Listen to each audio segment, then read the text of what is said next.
All right, Ivy Podcast listeners, thank you guys so much for tuning in. I'm very excited about today's show. I am your host, Angela Alberti, but let's keep it honest. I'm pretty excited about every show, but particularly for today's show, Michael Sarraille is who I have the privilege and honor of interviewing. Before we got started on today's show, I actually told him how much I've been following him. You guys may have heard of him or at least seen some of his videos on LinkedIn. And the Ivy Podcast is just thrilled to have the opportunity to sit down and ask him a few questions.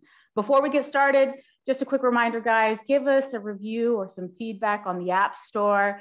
If you have a chance, let us know what your thoughts are. We're open to receiving that feedback, but it also helps us get in front of more listeners like yourself. We're in 37 different countries now, and we've had close to 200,000 global listeners. So we are just honored to be able to have this platform and have the opportunity to interview people like Michael. Mike, tell us a little bit about yourself. Give us a brief introduction, the elevator pitch, if you will. The elevator pitch. Born and raised in the Bay Area. I enlisted in the Marine Corps, served in their version of special operations in the late 90s, early 2000s.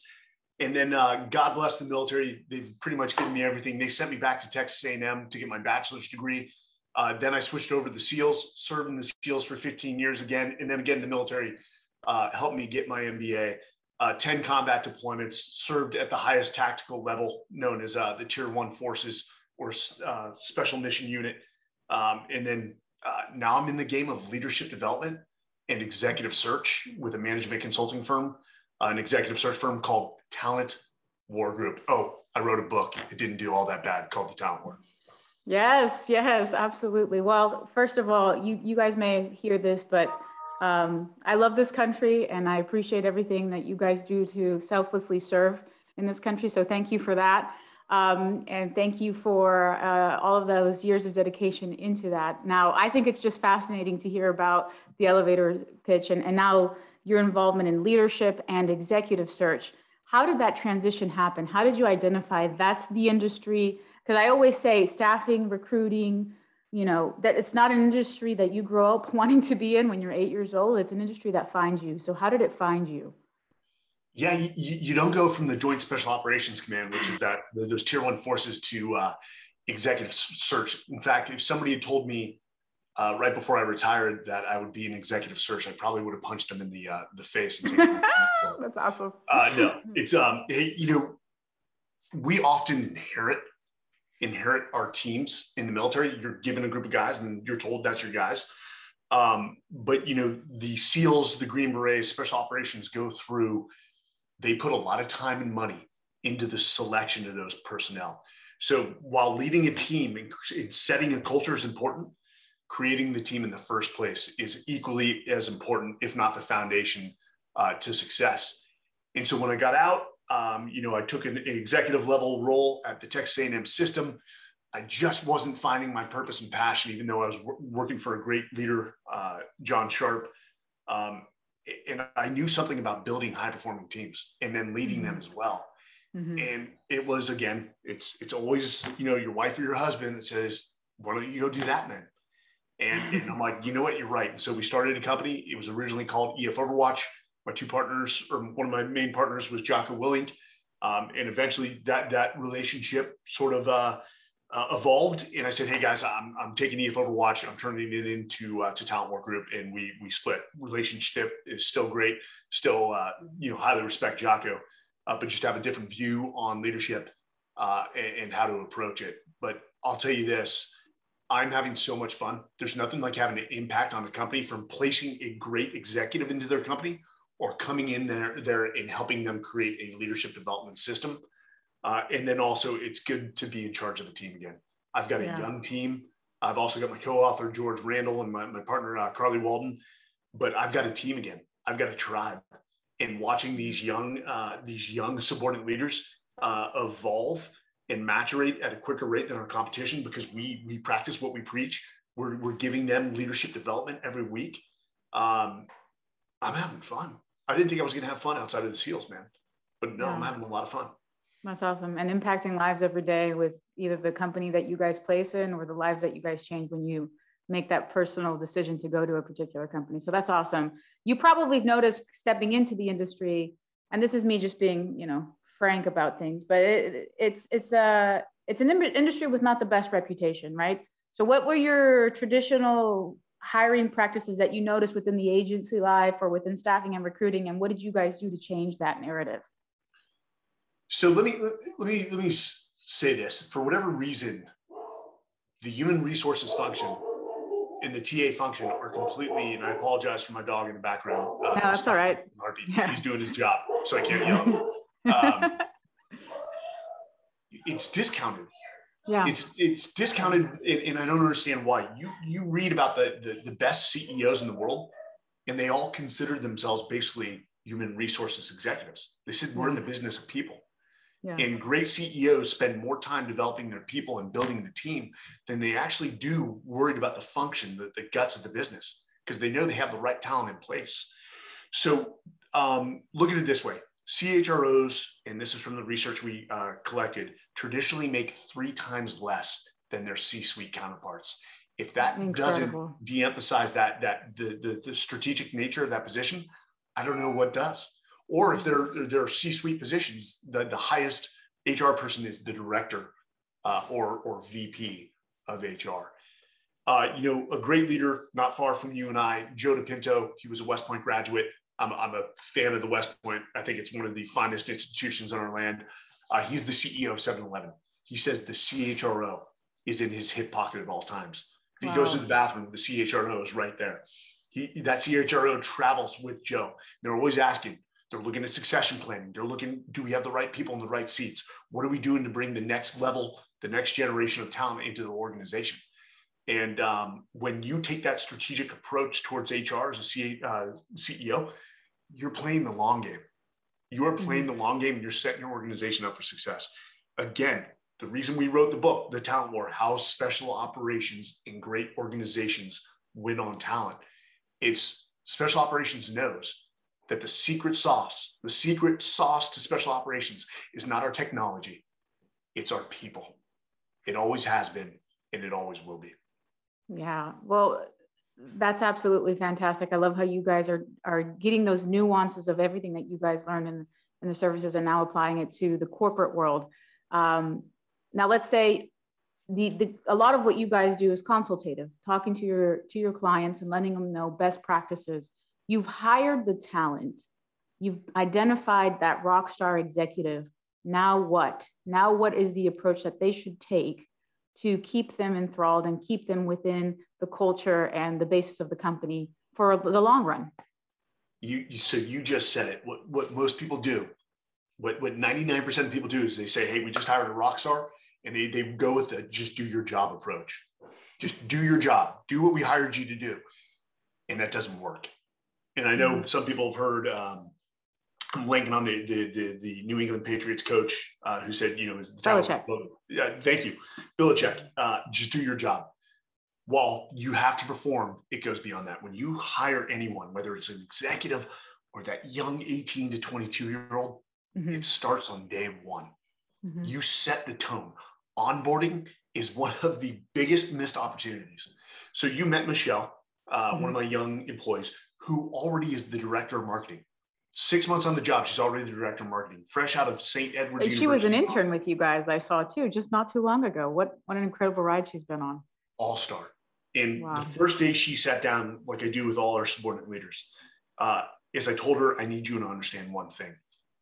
And actually, she started with a gal named Naira, who also just has so much potential. Naira's from Brazil. I said, you guys are leaders. And I need you to understand that on day one. And I need you to behave like your leaders within this organization. Now, you're not going to get a team right away. And all great leaders learn how to follow it first. But you're entitled to your perceptions, and you're entitled to your experiences, which are different than my life experiences, even though I'm 20 years older than you. And if you see something that doesn't make sense, I expect you to step up and say something. And they came back to me, I think it had to be 3 weeks later, and they said, we've never had any employer say that to us. You saw they sort of sat up straight and they felt like part of the team. You hire that person, you let them know. You have to assimilate them to the culture. We talk about values of a culture. So a CEO has espoused values, what we want our culture to be. But guess what? As a leader, we don't get to determine if we're a good leader or not. Your people do. As a CEO, we don't get to determine what our culture is. Your people do. It's how they behave. Leadership and culture are actions, they're behaviors. And so you have to put time into building genuine relationships with your employees. Now, can a CEO build relationships with a 2,000 person company? No, but I expect my immediate leaders in charge of them to build genuine relationships and continually drive the values home through leadership development so that we see the behaviors that we hold dear. And so when you hire somebody, the best way I can put it to summarize that is that's when the real work begins. Let me say this, the business world is not good at leadership development, coaching, and mentoring. The top MBA programs don't train their people in those subjects. I remember the dean of the University of Texas MBA program when I was there as a student. Remember, I'm 39, just come from JSOC. I've been leading people for 20 years, some of the most high-performing humans arguably in the world. And he said, we produce leaders. And I didn't want to be unprofessional. I waited till after, and I came up and said, hey, sir, I professionally and tactfully want to like vehemently disagree with you. You don't. You produce business practitioners, and they're damn good. In fact, I'm learning more from these 27-year-olds about finance and accounting than I am from the professors to help me out. But they're not leaders. Right. Not yet.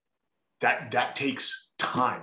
And you guys don't have a established leadership development system, which is what most companies lack. And because of, as you know, if you're not leading well, your employees are disengaged, which is costing you a lot of money. Your attrition is climbing. Your customer service is going down. There's no innovation. There's no collaboration, and there's no teamwork. And so that's why this thing, leadership and getting the right talent in the door and then leading and continually developing them is so wildly important, and CEOs gloss over it for the most part. It's incredible how that notion that you just mentioned, I mean, it gave me goosebumps. If I could be sitting there and having you as a boss to tell me that with not a lot of work experience, but it's so contrarian to everything that we've seen. I think the ones that kind of go to the top in the leadership role organically find themselves in that space, and it's not really dwindled down into everyone or seeped into the culture. So talk about a culture of innovation. Now, the characteristics, I've seen a couple of your videos on this, the 9 foundational characteristics of a leader. How do you develop that? Because everyone is not in a leadership space or in a mental space to handle that. What can you say about those characteristics that I'd love for you to expand on? So, this chapter caused more consternation amongst the 3 people because we had Dr. Josh Cotton, an IO clinical psychologist who develops attribute assessments for a living. So he's passionate. We had to talk him off the cliff a couple times. You have George with his preconceived notions. I'm a very strong-headed guy.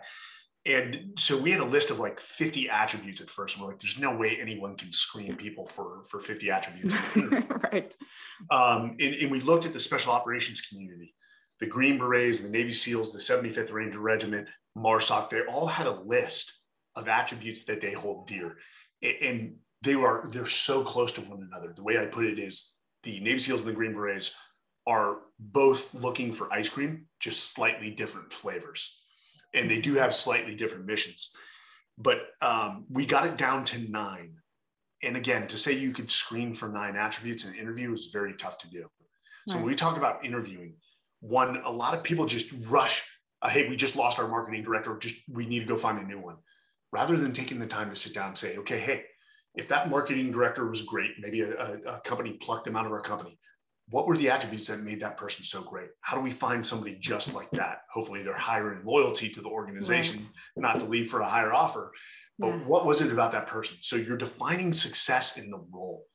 Mm-hmm. And then you start the search. Mm-hmm. And speed is not a good indicator in the hiring process. We've all heard the adage, hire slowly, fire quickly. It's so true. Mm-hmm. A lot of companies lack a process. But back to the 9 attributes, everyone, I'll put it to you this way, it's not binary. When we talk about resiliency, it's not a 0 and 1. You either have resiliency or you don't.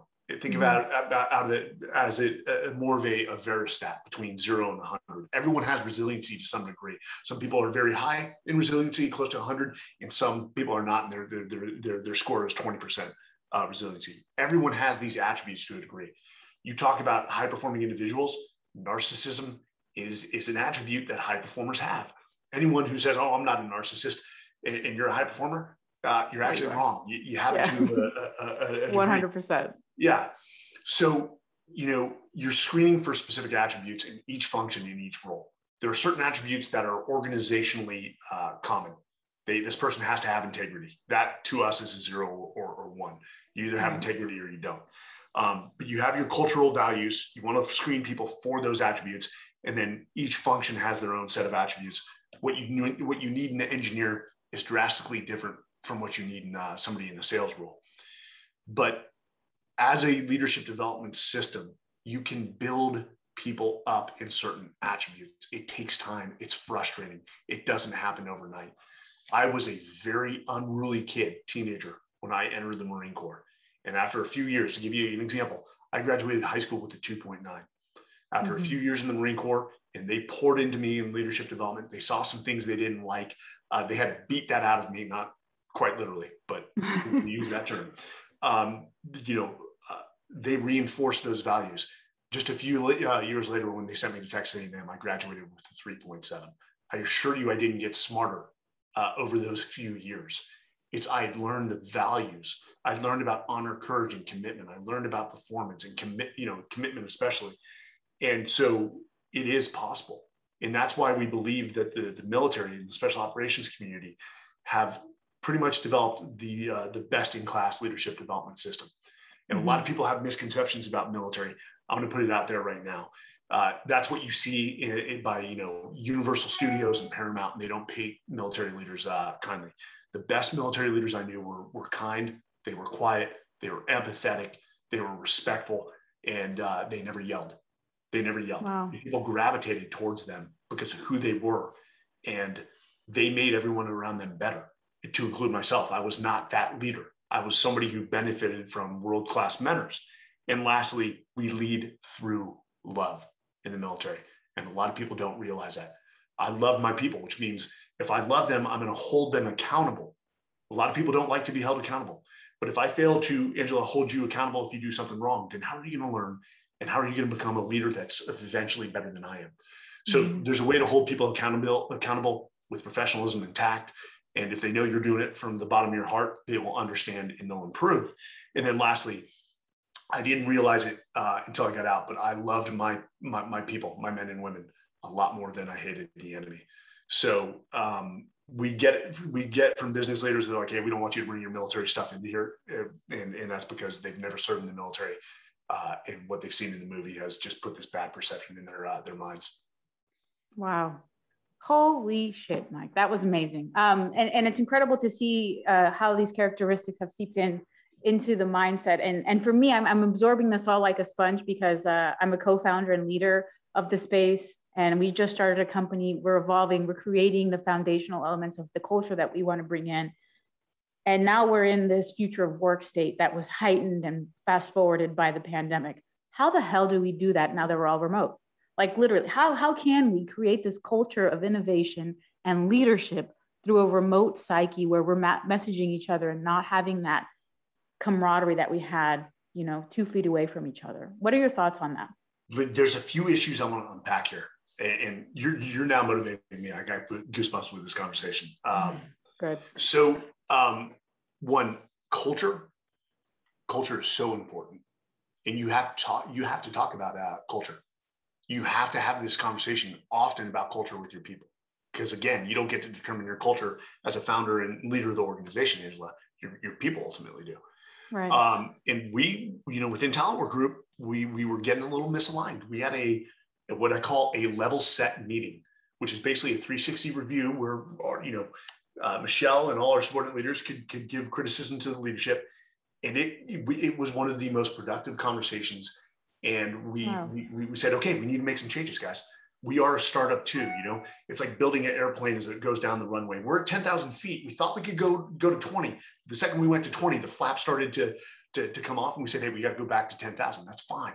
I worked with a CEO the other day. He's like, if we can just get to this revenue figure, we can coast. And I'm like, that notion of we can just coast, that doesn't exist. That's a fallacy. No, just perfection. No one's ever perfect. There's always room for improvement. And if you think you can coast, I guarantee you your next quarter is going to be a down quarter. Yes. So you've got to be very careful about your culture. And the thing too is, like, I don't care if you have a 150,000 person organization. one person can affect the culture. Each new person you bring in has the ability to affect your culture either negatively or positively. And that's why hiring is such an important decision. So the remote environment, it's tough. You can't tell me, nobody can look me in the face with a straight face and say, hey, no, you can build teams in a remote environment. It's very tough to do. So, I understand the environment has changed. So us as business leaders, we need to change. We need to figure out how to do this. Is it by holding weekly Zoom sessions where we don't talk about business, we just build relationships? I don't know, and everyone's trying to figure that out. I will tell you what I've seen in the military, and the Marine Corps is a good example, is there's this sense of what we call shared adversity, a sense of homecoming and belonging, that we've all been through hardship together, and that has forged bonds that just can't be broken. The Marine Corps specifically calls it esprit de corps, which is a French term, again, for pride, loyalty, homecoming, and belonging. Now, we run something within Talent War Group called Into the Wild Extreme, where we take companies into the wild. Again, it's not like BUDS training. It's very safe. We push them a little outside their physical and mental comfort zones. But when people come out of the 5 days in the field with us, you see these smiles and this pride in there. Even if somebody was just the negative Nancy the entire time, they're high-fiving their other employees saying, we did that together. And you see this alignment that just usually you don't see in the business world. So you've got to be careful. Building that sense of homecoming and belonging is key to people wanting to drive that organization forward. If they just view the organization as this is just a job, I'm just collecting a paycheck, I'm telling you that you have a person that's not going to move heaven and earth to make sure that the organization succeeds. They're going to put their needs ahead of the organization. And that results in a very, very bad culture. Wow. That's pretty incredible. I think it all comes down to, communicating as effectively and as frequently as possible. What is the basis of your culture? What are you doing to bring that notion into the thought process of each new hire? Which it's really impactful for me to listen to at this point in time in my specific career point right now. So some fantastic stuff. Now, Angela, can I add one point? Sure. In that same meeting, a lot of our employees are younger. I was trying to understand, did they want to work remotely? Because a lot of their friends are now working remotely. And I said, hey guys, I know we have an office space. Well, I can lease this office space. Do you want to work from home? And all the 20-year-olds said, no, we collaborate more, better together in here. We get more work done and we're aligned. And I was shocked. And I stopped and I'm like, don't tell me what I want to hear. I'm being serious. I want to know, do you guys want to work remotely? And they said no. So I think that's a testament to the people we hired that know that they have to, do what they need to do to get things done. And it's a testament to the culture that you've built. It really is. That's the biggest testament, I think, that you see from that. I think that's fantastic. And I think there's a lot lost in the remote world that you don't have, working alongside with one another with the camaraderie and everything that's going on. But you do have to be unique. Nowadays, there's virtual offices, and I think it's going to be a reality. And you've given us some great feedback as to what we can do, how you can actually align with one another.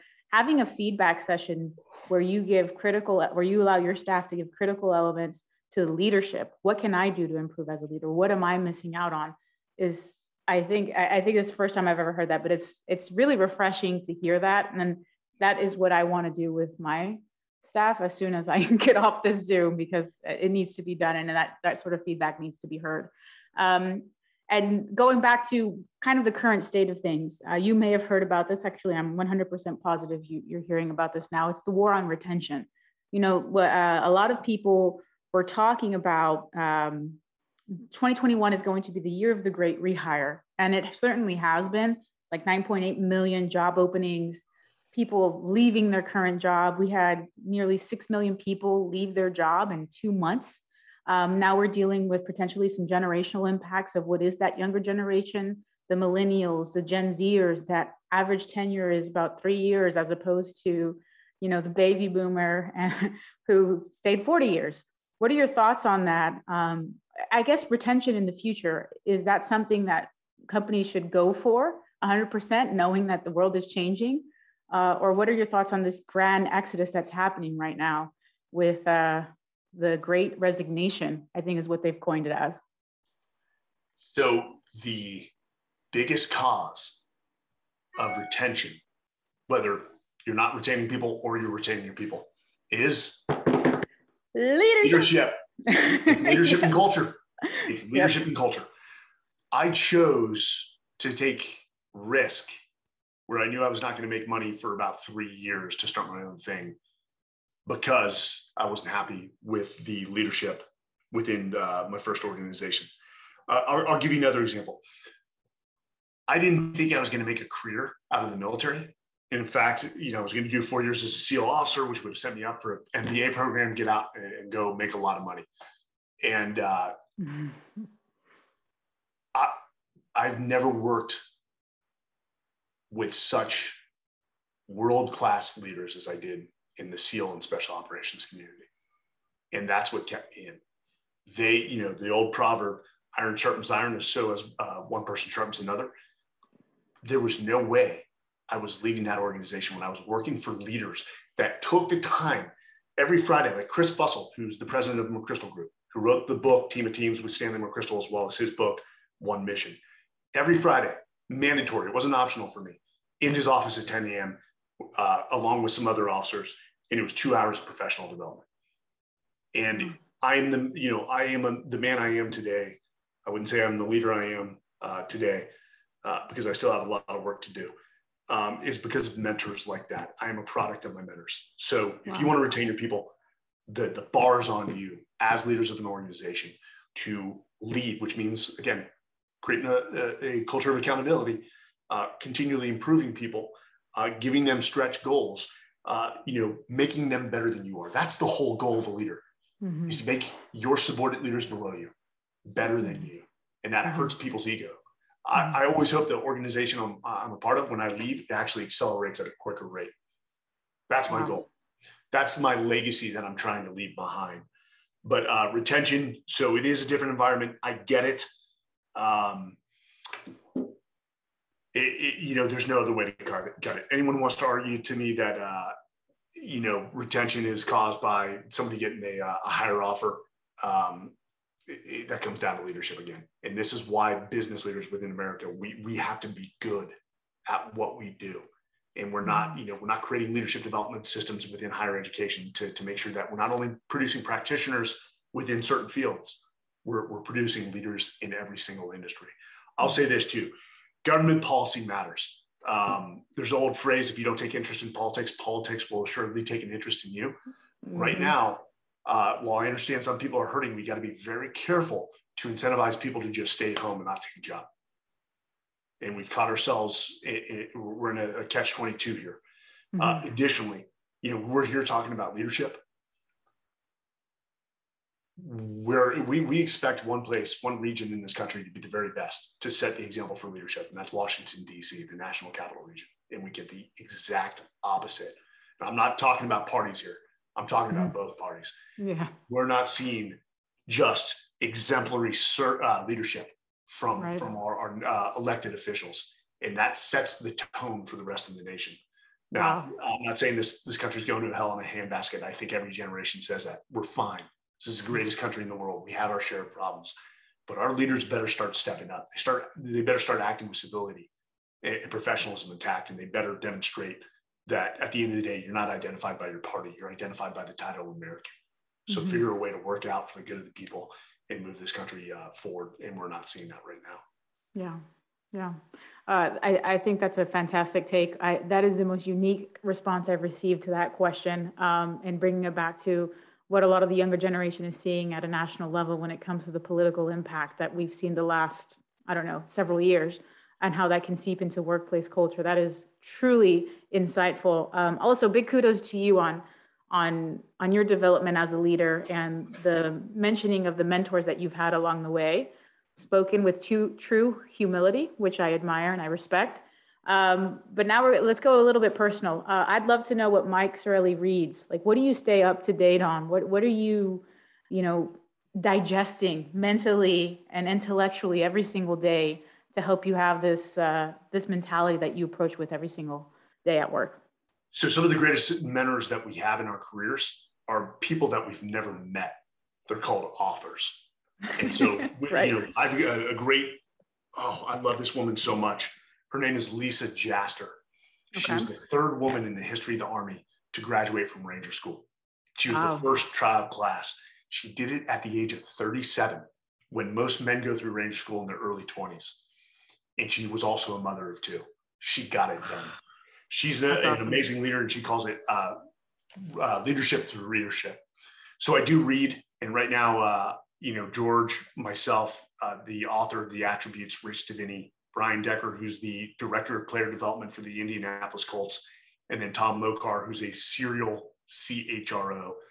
We're writing a book on leadership and culture. So that takes a lot of time. That digs into my ability to read, but I'm always finding opportunities right now. I've become a big steward of stoicism, which a lot of people have, misconceptions on. It's not being stoic like a statue. Right. But that's where my mind went. Yeah, it's like the prayer of serenity. I'm going to screw this up. Darn it. Lord, help me to accept the things that I cannot exchange. To change the things that I can. Right, and the wisdom to know the difference. Right. Yeah, and that's basically what stoicism is: ignoring the things that you can't control, focus on the things that you can. And it's helping develop my leadership stance and evolve in it. So that's what I'm reading right now. Oh, that's awesome. So tell me a little bit about the process. You guys wrote The Talent War, and I follow George as well on LinkedIn. What was that experience like for you guys to write that? And how is that whole process now that it's been out, it's published? I think you can get it on Amazon. I need to get my copy. We'll send you. Okay. Awesome. Great. Go. But tell me what that experience has been like for you guys. So apparently publishers don't accept manuscripts written in Korean. So we had to go back and hire somebody to type it up for you guys. Yes. No, I'm joking. Neither of us have written a book. And I called him one night and I said, hey man, we've got all these good things. We see these employers struggling with the hiring process. You've been in that industry for 20 years. I'm coming from special operations. Why don't we write a book? And he's like, let's do it. And so you start, and everyone loves that idea. Let's start this company. And then when the work starts, people are like, yeah, okay, we weren't prepared for this. It took us a long time. Midway through, we're like, hey, this is never going to happen. Why don't we just quit? But we stuck with it. And it's amazing that it ever came to fruition, because even the final manuscript, we did like 15 revisions of that until somebody said, hey, do you hate your own book? And we're like, yeah, we hate it. And they're like, you're ready to publish it then. And they're like, you just got to get it out there. No book. That's why there's these things called editions. Like if you want to go back and revise things, then you do a second edition. And, because the book did well, it was bestseller in 11 categories on Amazon. We're like, hey, let's do it again. Now we're like, oh crap. It's like going back to school. You're like, oh, I want to go back to school. You go back to school and you're like, never again. Yeah. But it tries, if you have a co-author, it definitely puts a strain on the relationship. Because you disagree on certain things and somebody's got to compromise. And we always found a way to compromise. And we actually, the other thing about writing a book, here's the biggest thing, 2 things. One, you're educating yourself. I mean, we went in with some preconceived notions of like, this is how you do this. And as we talked and did interviews and research, we're like, you know what? We're actually wrong. This is actually how you do it correctly. Or there's a better way of doing X, Y, and Z. And so you become a better leader writing a book because you're in this thought and self-reflection process. And then 2, something we couldn't have realized is we've met so many good people that love this subject as well. And we just didn't understand that. And I mean, I'm on this podcast with you, and I wouldn't have met you if it wasn't for the book. And we're so grateful when people weigh in. And sometimes we're like, hey, I didn't agree with this part of the book. We're like, yes, tell us. Like, please, what didn't you agree with? Let's talk about it. And we've gotten some great feedback from business leaders that read the book that maybe didn't agree with certain things, but we've also received a lot of feedback from businesses that are like, we're incorporating your system into our hiring process. We're going with your recommendations on how to hire moving forward. So wow, it's been a journey. And my parents of all the kids didn't think that I was going to be well, one. The published writer. Yes. And like my brother and sister are like the idiot of the family, and now a published best-selling author. And I'm like, you got to put yourself out there. That's awesome. That's awesome. Well, kudos to you and George, and good luck on your next book and everything that you guys are crazy enough to give it another go for. I know that you guys will have much success. So now that we're wrapping up today's session, tell the listeners out there, what is the best way to get a hold of Mike Sarraille? Oh, so let me give you a few things. Because of the book, some opportunities fell on my plate. So the best way to get a hold of me is through Talent War Group. On my shirt here, talentwargroup.com. I've got an amazing team. Again, we do leadership development, design, training, executive search. We also do HR and talent acquisition consulting with some foremost experts. Because of the book, Men's Journal approached me to write an article. So I write an article for Men's Journal called The Everyday Warrior. It's a no hack, which means no shortcut, practical approach to living a purpose-filled and happy life, because I want people to be happy. I was in Charlotte airport waiting for my layover. Some guy sits down. You could tell he's already had a few drinks, and you got these tears. And I just simply asked him, "Man, are you okay?" And his longtime girlfriend had just left him. I sat there for 30 minutes and talked with him. And we prayed together. And I just want people to be happy. And that's why I'm writing the article. That's why we started a podcast. A company approached me to do a fully funded podcast called Truth Plus Tribe. And then I'm launching a brand called ADA, which is a fitness supplement and apparel brand with the people that own Men's Journal. And that launches in October. The name of the company is ADA, A-T-T-A, one step at a time. That's how you achieve goals. And to launch that company, I'm jumping skydiving into Mount Everest in October to raise money for the Special Operations Warrior Foundation. So we've got a lot going on. I feel completely blessed. And if my whole goal right now is just to give back to other people. If I can impact lives, that is the greatest currency in my book, not money. It's impact. That is amazing. That is definitely the goosebump factor. You guys also, if y'all aren't following Mike on LinkedIn, you've got to follow him. Those videos that you guys post, and if Michelle's at the forefront of what you guys are doing on that, and big kudos to her, but those are really a heightened part of my day. And I know that they're a heightened part of many other people's day out there as well. So major congratulations. And like I mentioned, an absolute honor to sit with you and interview you today, Mike. So thank you for your time. Thank you for our listeners' time as well. Time is the greatest gift that we can give other people. So I appreciate you guys joining us, and I appreciate your time as well, Mike. Y'all take care, and we will see you guys on the next episode.